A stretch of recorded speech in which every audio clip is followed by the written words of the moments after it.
Hola, mi nombre es María Loza Corera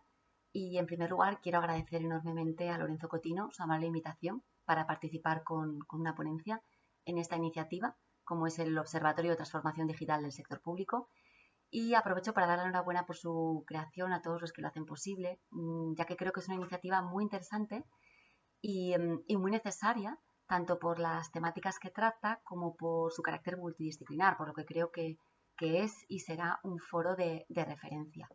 Bien, mi ponencia versa sobre la utilización de inteligencia artificial en el marco de una ciudad inteligente y concretamente sobre la cuestión de la base de legitimación cuando utilizamos soluciones de inteligencia artificial que impliquen tratamiento de datos personales. Me he querido detener en este aspecto que, por muy básico que pueda parecer, creo que a veces no se le presta la atención que se debería.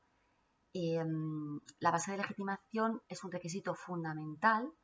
y es tan importante que no podemos hablar de tratamiento de datos sin base de legitimación, por lo que la determinación de una base de legitimación correcta y adecuada nos va a condicionar toda la viabilidad jurídica del proyecto. Por lo tanto, es una cuestión fundamental. Bien, antes de nada puntualizar que hemos de tener en cuenta que la normativa de protección de datos aplica,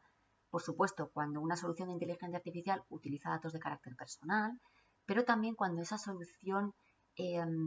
sirve para tomar decisiones o ayudar a la toma de decisiones que afecte a personas. También hemos de pensar que puede haber diferentes bases de legitimación en una misma solución de inteligencia artificial. También, y como ha manifestado la Agencia Española de Protección de Datos, que hemos de ver si esa solución de inteligencia artificial forma parte de un tratamiento de datos mayor a la hora de lo que es determinar la finalidad de esa solución, ¿no?, de inteligencia artificial.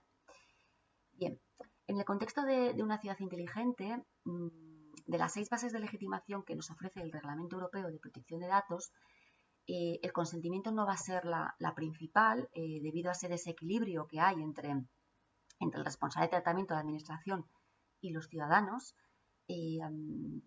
sino que las principales van a ser el cumplimiento de una obligación legal por parte de la administración, es decir, que el tratamiento de datos sea necesario para el cumplimiento de una obligación legal o bien para el ejercicio de una misión de interés público o de un poder público. Bien, estas van a ser las dos principales bases de legitimación. En ambos casos, tanto el Reglamento Europeo como la Ley Orgánica de Protección de Datos establecen que se han de plasmar en una norma con rango de ley, ¿vale? Tanto esta obligación como esta competencia dentro de la cual se realiza el tratamiento de datos tiene que estar plasmado en una norma con rango de ley. Y además, en el caso de una obligación legal, ha de estar suficientemente clara en esta norma con rango de ley. Además, también como ya establece el Reglamento Europeo, la finalidad del tratamiento tiene que quedar determinada en la base jurídica y además ha de ser necesaria para el cumplimiento de esa misión de interés público o para el ejercicio de ese poder público. Y aquí el grupo de trabajo del artículo 29, el actual Comité Europeo de Protección de Datos, nos aclara que en el marco del cumplimiento de una misión realizada en el ejercicio de un poder público o en cumplimiento de una misión de interés público, se ha de realizar una interpretación estricta y entonces analizar caso por caso cuál es ese interés público que está en juego o la competencia que justifica, en su caso, ese tratamiento de datos. Por lo tanto, si no tenemos esa ley que establece esa obligación o esa competencia que hace necesario ese tratamiento de datos, si no se precisa en esa ley ni la finalidad del tratamiento o ese tratamiento no es necesario para ese ejercicio de esa competencia, no podrá llevarse a cabo por no encontrar una base de legitimación adecuada, ¿vale? Por lo tanto, el concepto de necesidad es muy importante y también el concepto o el criterio de previsibilidad, es decir, ¿era el ciudadano consciente de que se estaba realizando este tratamiento de datos? O como el profesor Cotino habla de la huida de ese derecho la huida del derecho administrativo, ¿no?, en el sentido de que el ciudadano no percibe que se está utilizando esa solución de inteligencia artificial. Y aquí enlazo con esa breve o escasa regulación de la Ley 40/2015 que hace el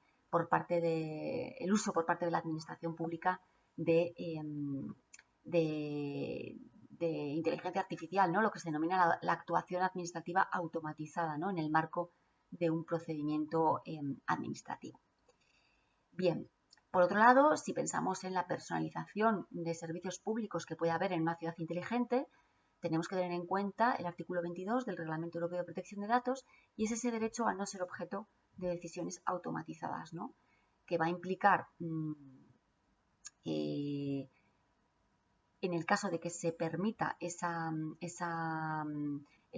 ejercicio de esa decisión automatizada, porque recordemos que no se trata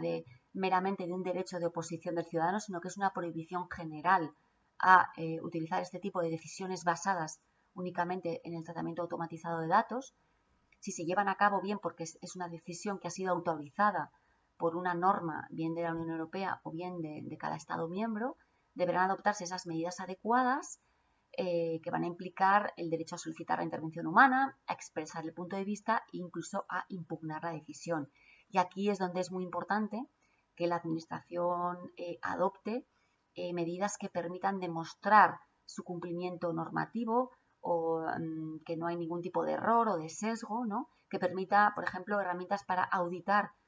periódicamente los algoritmos que puedan utilizar este tipo de soluciones y poder evidenciar proactivamente el cumplimiento de la normativa. Por lo tanto, como conclusión, es fundamental que a la hora de abordar un proyecto de ciudad inteligente, la administración responsable de este proyecto realice un análisis previo en cumplimiento de los principios, ¿no? Del principio de privacidad del diseño por defecto, un análisis previo que analice qué tratamientos de datos se van a producir, si son necesarios y proporcionales y si contamos con las correspondientes bases de legitimación. Esto es fundamental, por lo tanto se tiene que involucrar desde el primer momento al delegado de protección de datos y también contar con un sistema de gobernanza de datos que permitan también su correcta gestión durante todo el transcurso del proyecto. Y también añadir que no debemos olvidarnos, ¿no?, de el impacto que puede tener este tipo de soluciones a nivel colectivo, tanto desde la vertiente social como ética, que deberán tenerse y analizarse previamente para poder adoptar las salvaguardas necesarias, ¿no? Y, por supuesto, cumplir con cualquier requerimiento normativo como podría ser la propuesta actual de reglamento sobre inteligencia artificial. Muchas gracias.